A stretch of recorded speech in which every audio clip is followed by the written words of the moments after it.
participants for 2-3 minutes. Then we will start our book talk.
Shall we start, sir?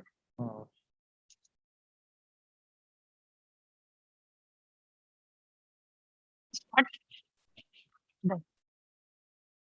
Good afternoon, everyone.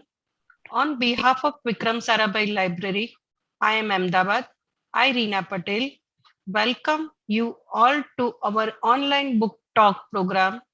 And today's book talk author is Professor Alex M. Thomas. We would like to thank Professor Alex for having kindly agreed to review his newly published book, Macroeconomics and Introduction, published by Cambridge University Press. This book introduces a novel introduction to macroeconomics issues. Before we start a book talk, I will give short introduction of the author of the book, and then there will be a 45-minute talk by Professor Alex, and then after we will take a question answer session for 15 minutes. Alex M. Thomas is an assistant professor of economics at Azim Premji University, Bangalore, India. His primary research is in the area of history of economic thought, with a special focus on classical economics.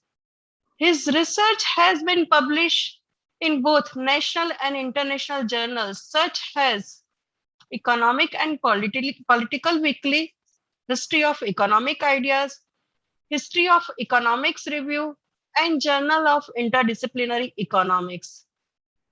Thank you for all the participants to join this session. Now, I request to Professor Alex to take over the session. Professor Alex, start the session. Thank you so much, Reena, and thank you for the invitation to be here. I'll just share the slides, and what I'll try and do is not spend 45 minutes on my talk. I'll try to finish before that so we can spend more time maybe discussing some of the issues in the book. So I just want to begin by talking a little bit about the context in which I have written the book and the larger context in which I want to situate the book. One is that there is quite a lot of abundance of information in terms of learning economics, whether we look at internet resources such as blogs, working papers, journal articles, books, etc. And there are also many online courses that exist. So in this kind of a information abundant world, the question in a way that I was asking is, what is the role of a library? And perhaps what is the role of an educational institution? And in particular, I'm interested in, at least the book is interested in sort of the question of what is the role of a teacher? And in particular, what kind of learning material should we provide to the students? And to me, the answer for both in terms of what, since I'm talking at a library, I thought I should talk about the library as well. And I've made several references to various libraries in the book. But both, I think the library and the librarian and an educational institution fundamentally is interested in curating material, because there's a lot of material and there should be some way to make sense of all this large material, in pointing out connections between various texts and various resources, but also providing the student or the researcher some kind of an exploratory path, that there should be more than what is limited by the requirements of a particular course. Having said this, now let me move to the current state of affairs with respect to economics itself. If we look at economic policy, now there's a lot of emphasis on big data and a strive to use data in policymaking, especially after the Nobel Prize, which has gone to Abhijit Banerjee and Esther Duflo. There has also been a rise in RCTs, but this has also already been there. So policy in a way wants to see some kind of RCTs being performed. And if we look at most of the policy documents, I can argue that the theoretical backing is rather weak. And there is not so much demand made that it should have a strong theoretical backing.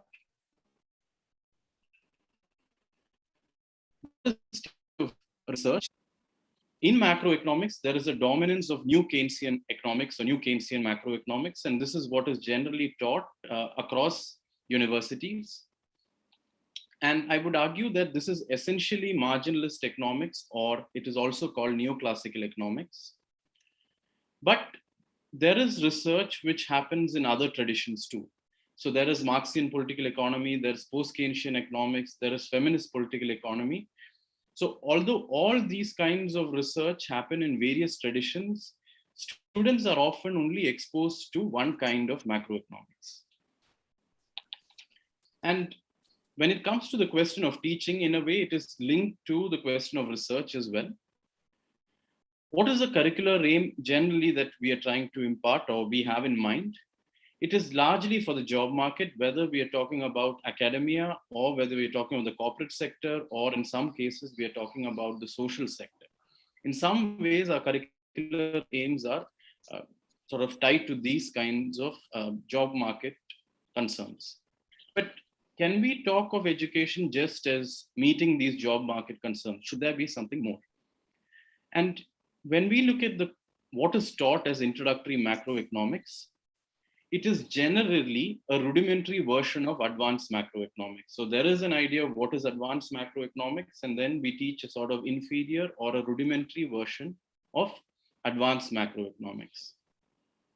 And when you ask the question, what is advanced macroeconomics? It is usually, or often almost always, research in mainstream macroeconomics, or in other words, it's neoclassical economics or new Keynesian macroeconomics. So, and this brings me to the question of the role of textbooks. So when we have textbooks or when we have books written for undergraduate students or postgraduate students, at any level, what is it that the author is trying to communicate? Is the author trying to portray just research in a particular kind of economics? Or is the author trying to provide the student multiple perspectives? And finally, I want to talk about pedagogy, because the way in which a subject, or in this case, macroeconomics or microeconomics, is introduced to the student often is as a settled subject, as if there are no debates, as if there is a consensus of some kind. And this in particular, in the context of economics and in the context, more so in the context of macroeconomics, in some way is a kind of monism. That is, there is just one way of looking at the world, as opposed to pluralism. And the pedagogy that is often found in most books and in most scholarly books as well sometimes is a kind of uncritical attitude. And this is particularly, I must say that this is especially so in the case of economics textbooks. And what are the kind of books or the textbooks that we have seen in economics? I find them to be extremely ahistorical. For instance, there is no real engagement with the history of economic ideas. Where did these ideas of a GDP or wholesale price index or other kinds of notions come up? There is also very little engagement with economic history. So to both these reasons, I think that our textbooks can improve. But I think given the kind of asocial nature of mainstream economics, what happens when we use these textbooks or these books in our pedagogy and in our teaching is that it misses out on our context. In particular, in India, I want to highlight caste, gender, religion, and how are we able to incorporate them in our economic pedagogy or in our classrooms when we are teaching macroeconomics or when we are teaching microeconomics. The other pedagogical aspect that is dominant is that everywhere there is mathematics is seen as a very important language for economists. And I will say a little bit about this later today. So what does my book do? So now I've laid out the sort of lay of land as I see it. And what my book is trying to do is the following. One is to present to the reader and to a researcher that there are at least two schools of thought in macroeconomics, and they're fundamentally different. They're different paradigms. After that, I talk about, I sort of provide a critique. I critique mainstream economics in a conceptual manner and point out its logical problems and logical limitations, also have contextual understanding of it. And the alternative, which is there in the political economy tradition, is that how do we adopt that kind of a political economy paradigm to our Indian context? And it's not always so easy. And what are the kind of challenges that happen there? When it comes to the question of policy, I talk about the importance of theory in particular, and that if we adopt a particular theoretical paradigm, there we arrive at certain kind of policy conclusions. And if we adopt a political economy paradigm, we arrive at certain different conclusions. And in the context of empirics broadly, in my book, I emphasize the need for having not just quantitative analysis, but also a more broader qualitative understanding. The second point is, what does my book do in terms of teaching? At least I highlight the fact that we have to understand economics as being embedded in the larger context, in the larger social context, the political context, and the ecological context. In other words, we have to think of economics as being in the company of other disciplines. And in fact, when economics as a study began as political economy and later at the University of Cambridge, it was seen to be closely associated with philosophy and political science. So we have to think of, again, economics as a social science, I would say. And when it comes to the aims of education, what my book tries to do is not to just provide answers or a kind of just content transfer, but I try to provide a spirit of inquiry by asking certain questions, maybe raising certain kind of issues that the reader has to think about. More generally put, one can say that in my book, I try to provide some kind of critical thinking. And what I mean by critical thinking is there is a conceptual engagement where I look at the logical aspects of a macroeconomic theory and whether there are limitations to it, depending on how certain terms are defined. But there's also a kind of historical contextualization of these ideas. And I also link it with the question of measurement in economic theory and particularly macroeconomic accounting. And in a way, what I'm also trying to do is to point out that, as Adam Smith did way back in his theory of moral sentiments and wealth of nations, that education has to be understood as not just the study of wisdom, but also the study of moral sentiments. And how can we do that in our classrooms? And when I wrote the book, it is not written like a reduced version of an advanced textbook. In a way, I'm trying to say these are important aspects that I think students should engage with or economists should engage with. And how do I provide some kind of a lay of the land or some kind of introductory pointers? When it comes to pedagogy, I embrace pluralism as opposed to monism. As I've mentioned before, it's not just one way of looking at the world, but to argue that there are at least two different ways of looking at the world, and they're often contending with each other.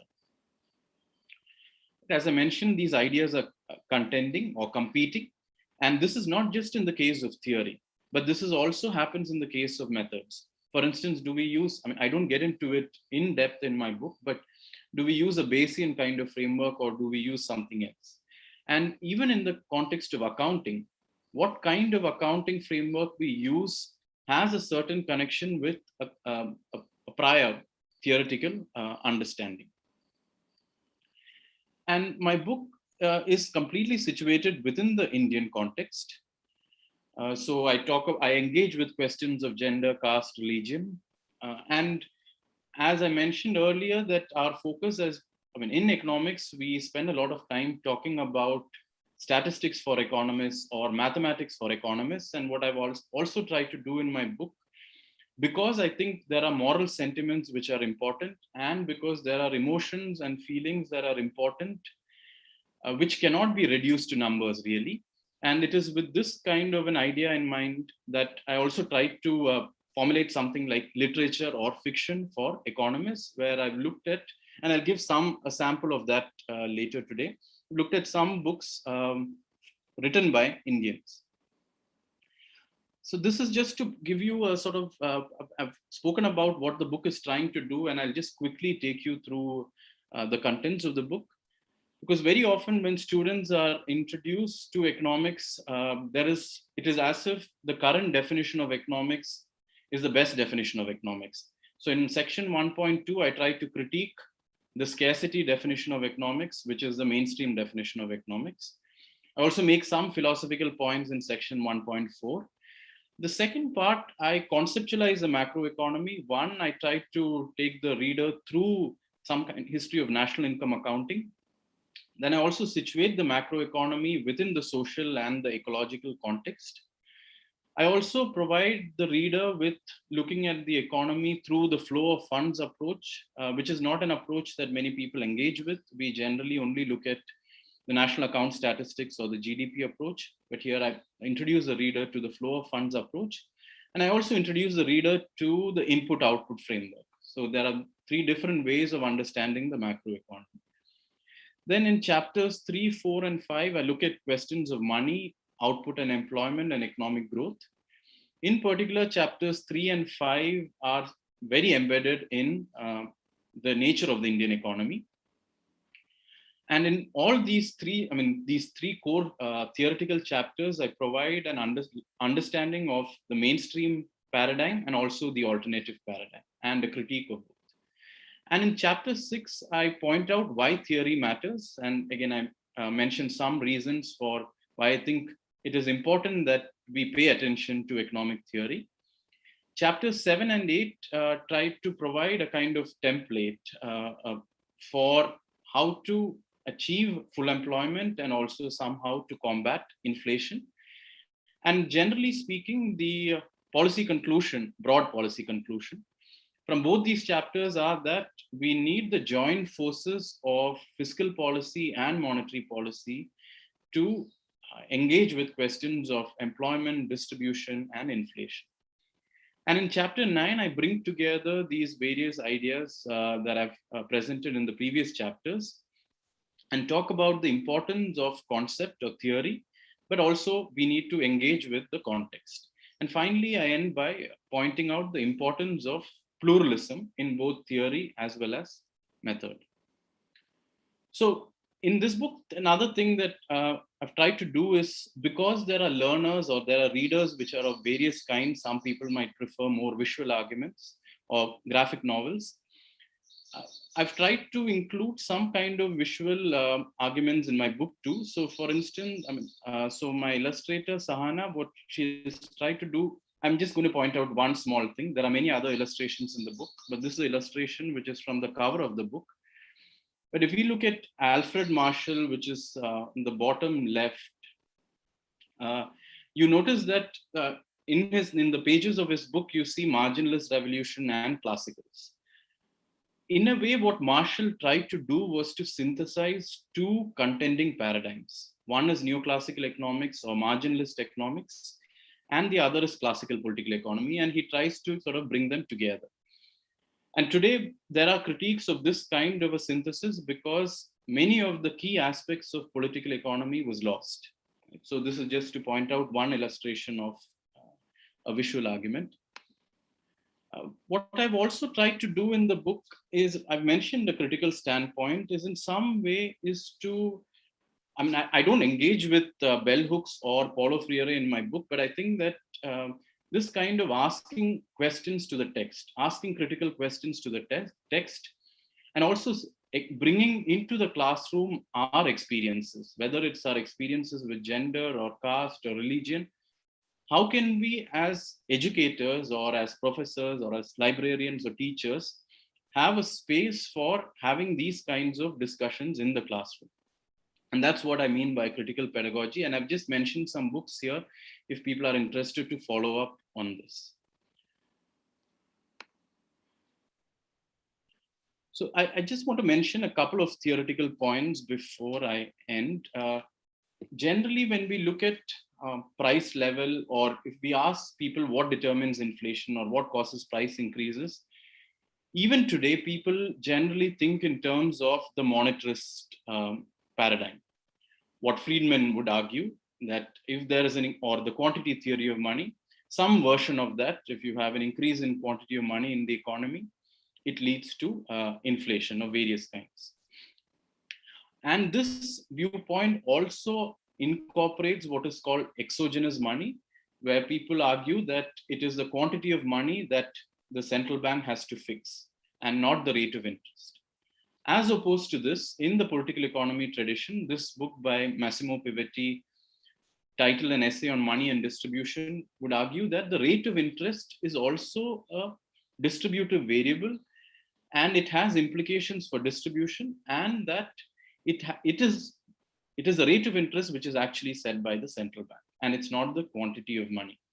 This is broadly what one would call endogenous money approach. So in my book, I try to provide the reader with an understanding, an introductory understanding of what is exogenous money, which is the mainstream approach, and the endogenous money, which is a non-mainstream approach, broadly in the political economy tradition. When it comes to the question of economic growth, even today, most people are only introduced to some variant of Solo's growth theory. And as some of us would remember, that it's only in the last 2-3 years that Nordhaus and Romer won the Nobel Prize in economics. And they're also essentially working within the Solovian paradigm. But this is just one way of looking at economic growth, and this is called a supply side economic growth theory. Whereas there is an alternative to it, which incorporates the demand side more significantly. For instance, in the solo growth model, it cannot explain aggregate demand deficiency. And after the work of John Maynard Keynes in 1936, people's work like that of Sraffa and other political economists like Marx, Ricardo and Smith, people have tried to bring them together and to provide a demand-led theory of growth, which has an important role for aggregate demand deficiency. So in my book, again, I provide two competing viewpoints of how economic growth occurs. And let me just come to I mentioned fiction for economists. I'm just giving a sample of two books here. One is Raghav Darbari by Srilal Shukla and The Taming of Woman by P. Shivakami. But there are other authors and books that I also engage with. And here I just want to share what I've done with, let's say, an excerpt from Raghav Darbari. So if one believes in the mainstream view of how growth happens or how investment is determined, policymakers today also argue that let's try and increase savings in some way. We want to give incentives so that people will save more. And this, in a way, is supposed to bring down the rate of interest and therefore increase investment. So a lot of policy attention is often paid to savings. Whereas if we take the Keynesian approach, the focus should be on investment, because if there is an increase in investment, it leads to increase in income, which leads to increase in saving. So in a way, the causal story between these two paradigms are exactly the opposite. And the variable which equilibrates saving and investment are also different. But let me just share this instance about saving, and you can just read it. This is in the context of, how we should focus on saving.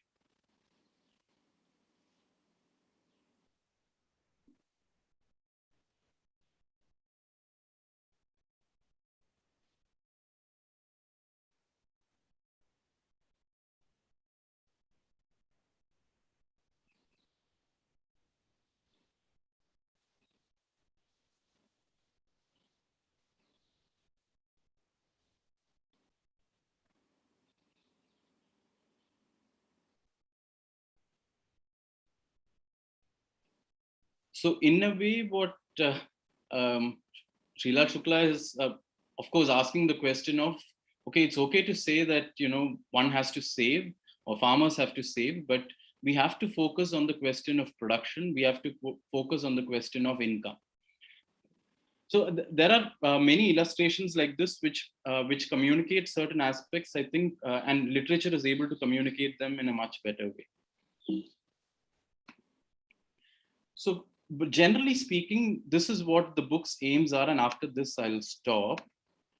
The book tries to tell the reader that there is also research which happens in other areas, in particular in political economy. And if I want to bring together the political economy tradition that is of Smith, Ricardo, Marx, Sraffa, along with the work of Keynes, one could call it Keynesian political economy. And I also provide literature and references to this. In terms of policy, I focus on India-specific issues. I also point out issues relating to measurement of certain things. And in general, the standpoint that I adopt in this book is that theory matters. When we are looking at policy, also theory matters. And let me just give a small sort of example.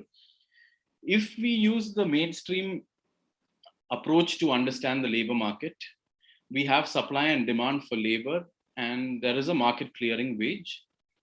If we impose, under competitive conditions, if we impose a minimum wage, according to this dominant paradigm, that is not helpful because it leads to inefficiency and it also causes unemployment within this paradigm. So minimum wage will be opposed by people who actually believe in this kind of a mainstream approach.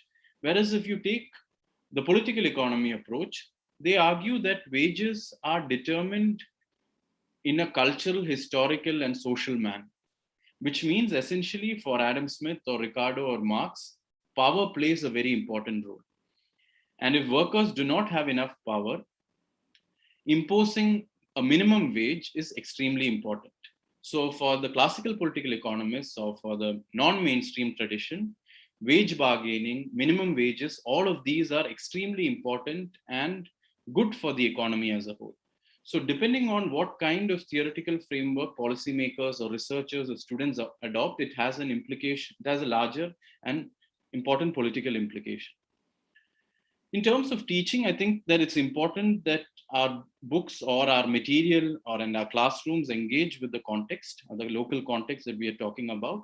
But I also think it's important to bring in a critical pedagogy where we pose questions to the books, to the journal articles that we are studying, but we are also able to engage and somehow accommodate the diverse experiences that our students have and they want to change through a study of economics. And I think history matters here, and we have to pay attention to our own economic history, but also the history of ideas themselves. And now to come back to the first slide that I'd shared in terms of the role of a librarian or the role of an educational institution or the role of a teacher, what I've tried to do in this book is what I've tried to do in my classroom, which is in somehow to curate material which is manageable, given that it's you don't have much time to transact the material, but also to make connections. They could be historical connections, they could be logical connections or philosophical connections between various aspects of macroeconomics. And I've also provided readings at the end of each chapter where students can explore or readers can explore even more. So that's what I've tried to do, and I'll stop here and I'll be happy to take questions. Thank you.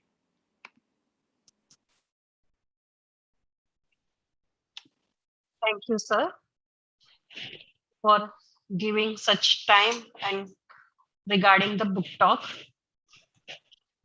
So there are 2-3 questions are from participants. One by one, I will just let you know. One question came, that is the RCT stands for. Sorry, I should have mentioned this, randomized controlled trials.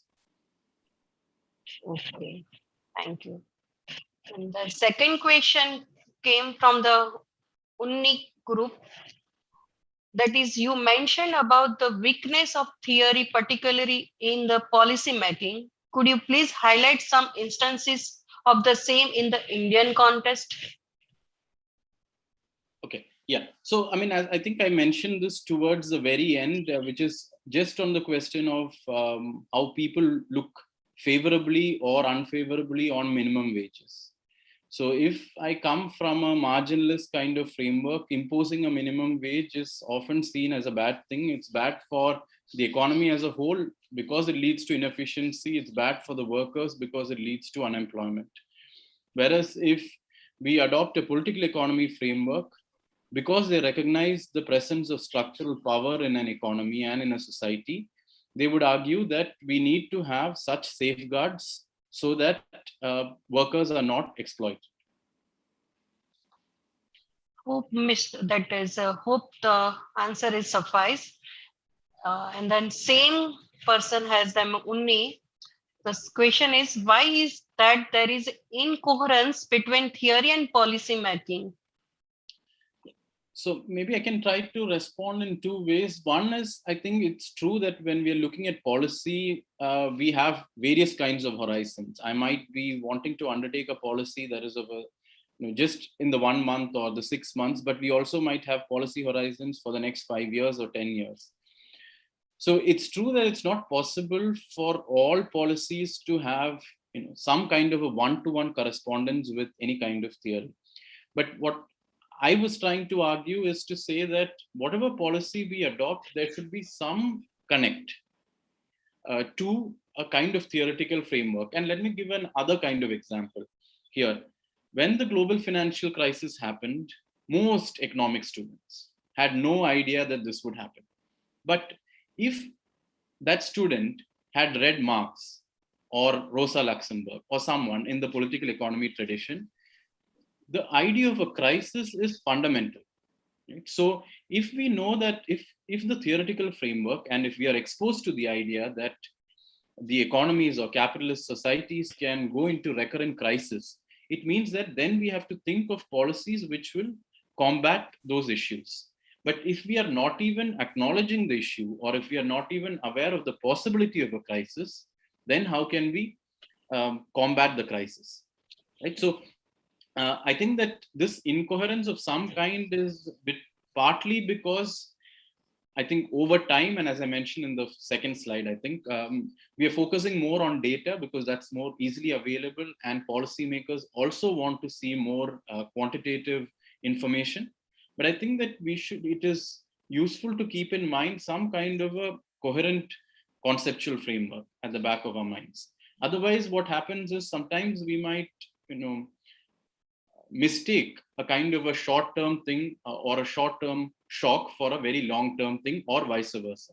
So we need to be able to have some more confidence and some more perspectives in how we treat various kinds of maybe shocks or some other kinds of movements in the economy. Thank you, sir. And one more question came from the Sri Tirkavali. That is the applied macroeconomics approaches for studying transgender and health related issues such as substance abuse, COVID vaccine, or uptake. Yeah, so I must say that my own work does not deal with any of this, and I'm not engaged with some of it. But the kind of point that I make in the book is to argue that what is the role of economics in general? We want to ensure a kind of economic arrangement which benefits everyone, right? And the everyone is important here. So it cannot be just for the people that I know in Bangalore or the people that you know in Ahmedabad. So we are talking about everyone, and when we think of policy making here too, some kind of appropriate representation has to be there. Otherwise, I might just focus on what I want or my community wants. So when we are talking about macroeconomic policy, it might be useful to think of whether all stakeholders are being somewhat represented in the larger policy discussions that are happening. Right? Otherwise, it is possible that the policies that are being undertaken might not reach everyone. So maybe I can give a sort of, I'm not answering your question directly, but just helping you think about it perhaps, is when a monetary policy is undertaken and the rate of interest has some kind of an impact on deposits, loans also has some kind of an impact on the informal lending rate. It means that it also has an impact on agriculture, largely speaking. So one question we can ask is, should the Monetary Policy Committee not have a representative from the farming community, right? Or from the agriculture community? Or because the rate of interest has an impact on the profit rate and therefore has an impact on wages, when the monetary policy is being formulated, should it not have a representative from the workers? Or the workers, you can think of union or in general workers, right? And because the rate of interest, because if rate of interest becomes less and borrowing is easy, I can undertake severe kind of production activities which have an impact on the ecology. The question to ask is, should we not have an ecologist in who is represented in the larger monetary policy making?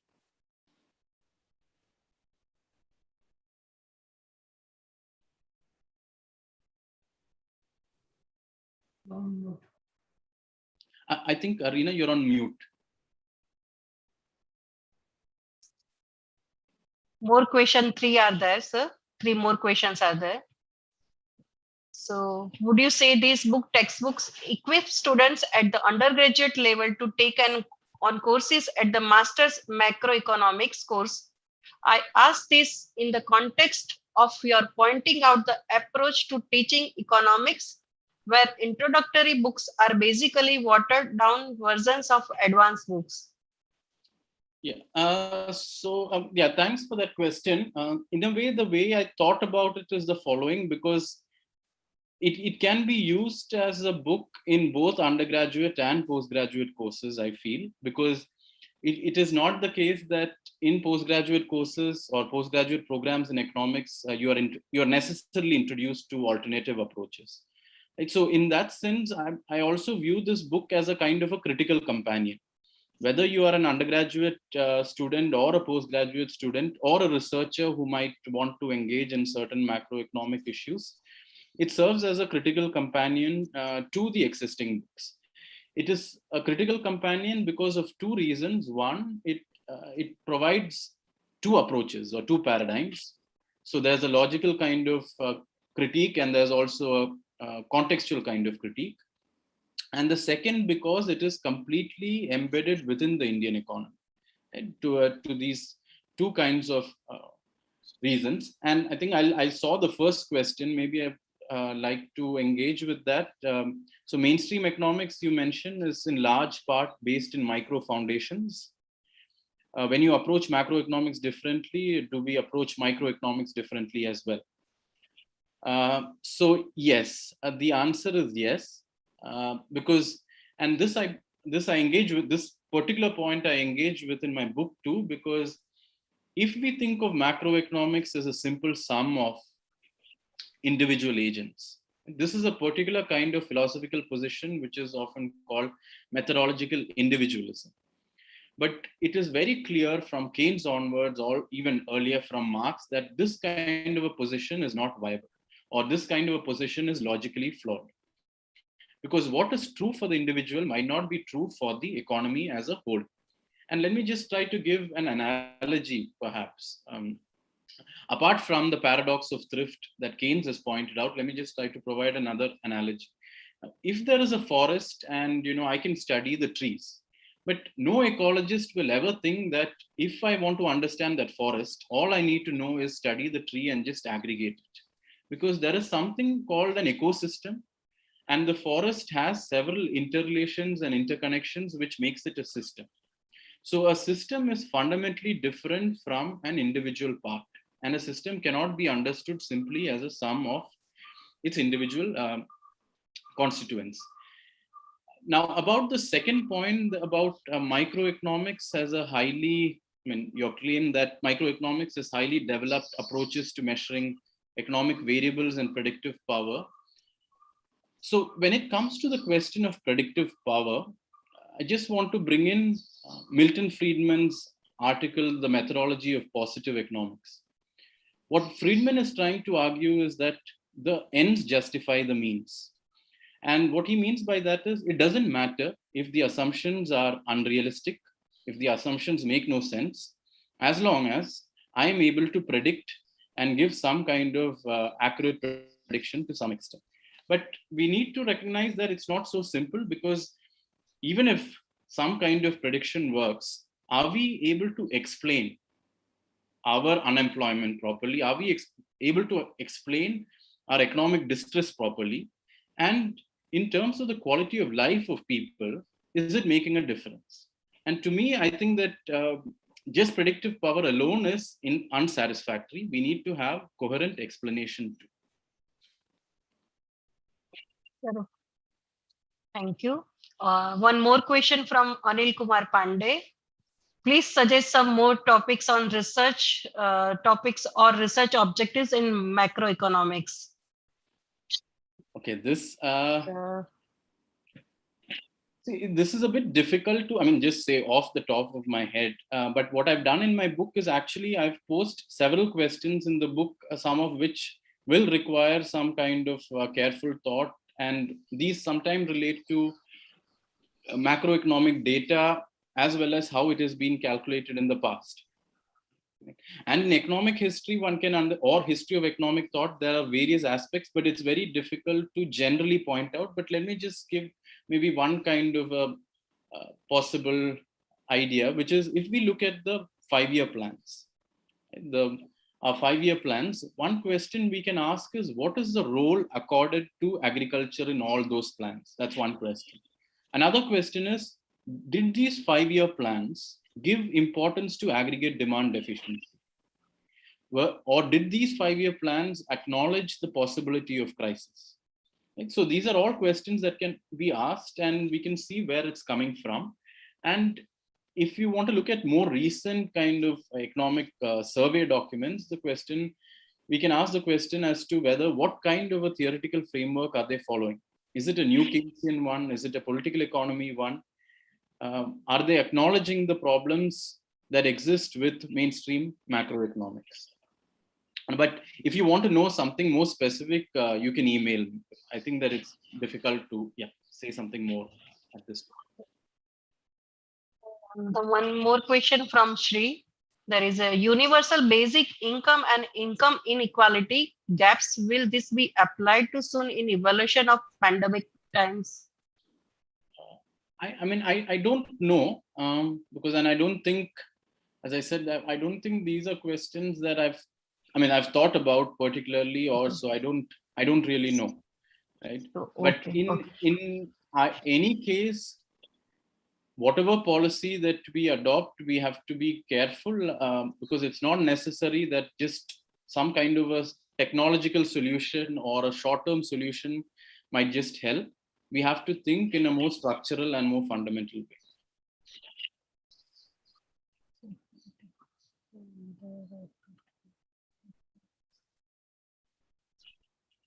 One more question, sir. There is a, would it be accurate to say that methodological developments have been more vibrant in mainstream economics?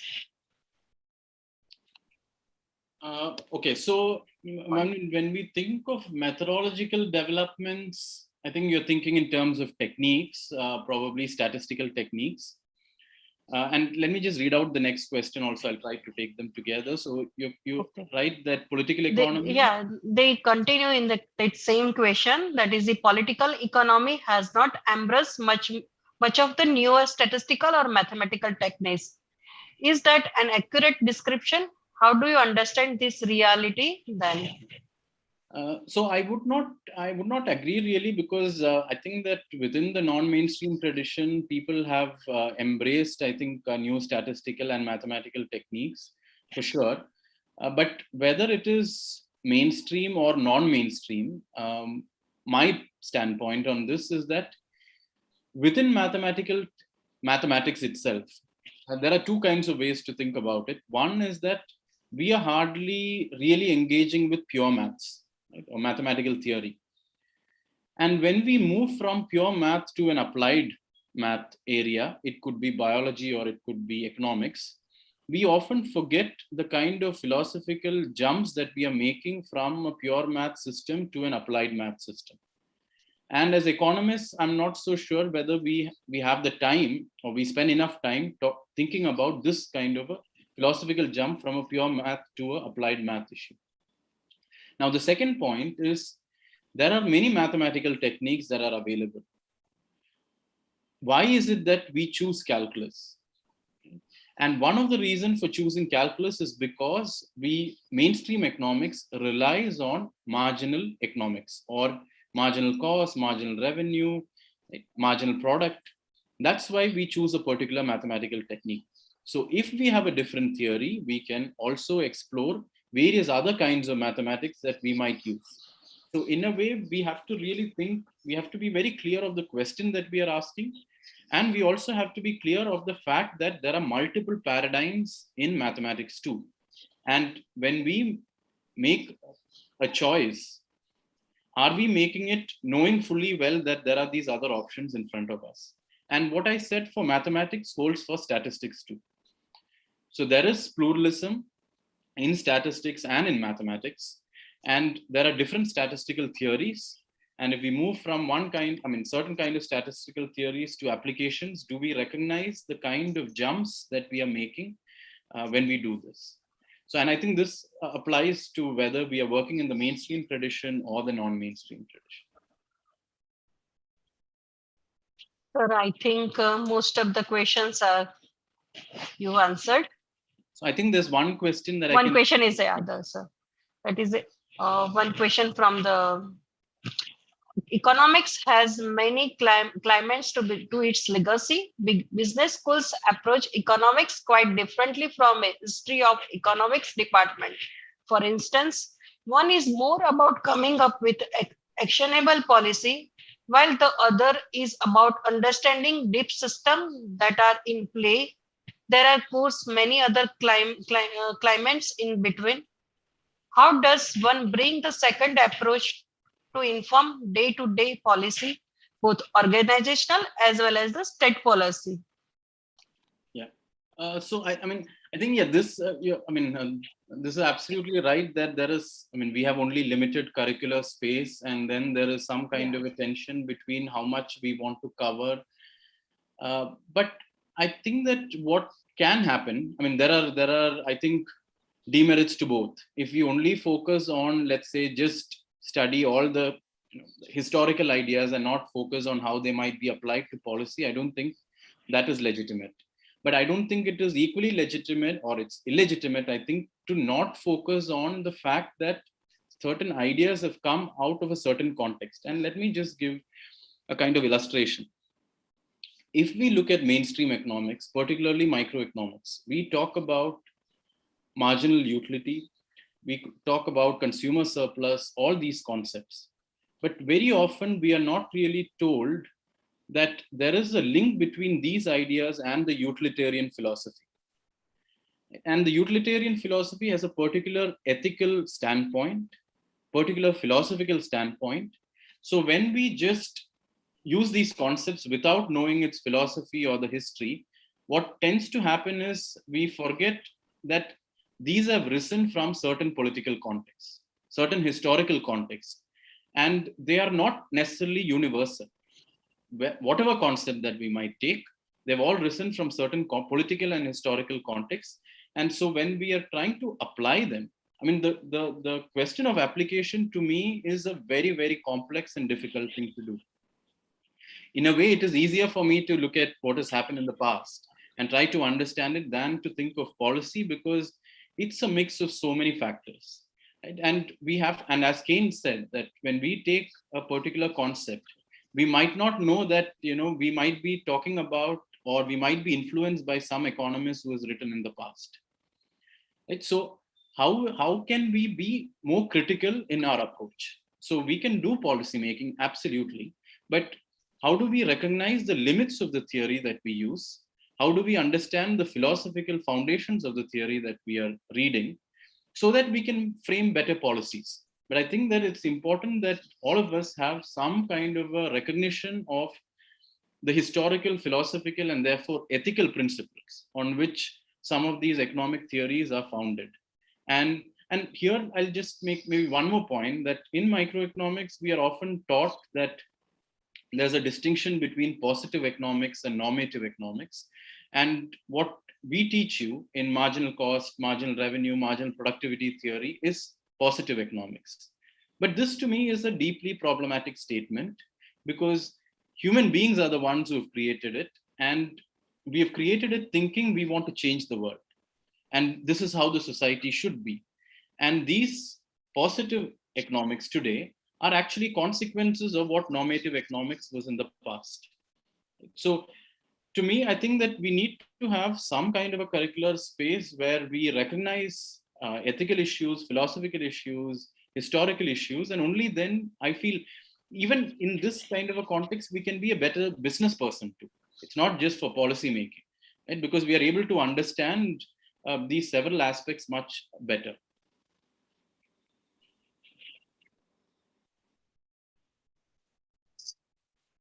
Most of the questions are over, sir. So I request my colleague Viral Navik now. Hello, sir. Yeah, thank you so much, sir, for your informative book talk. I think you have very deeply covered all the parts of the book, and I hope every participant gets knowledge from that talk. So thank you once again. Thank you so much on behalf of our entire team of Vikram Sarabhai Library of IIMA. So thank you so much once again, and we are looking for another book talk. If you suggest some books, and we will welcome you all every time. Thank you so much. I think we should close this session now. Thank you all for participating in the book talk. We will inform you our next book talk on our social media as well as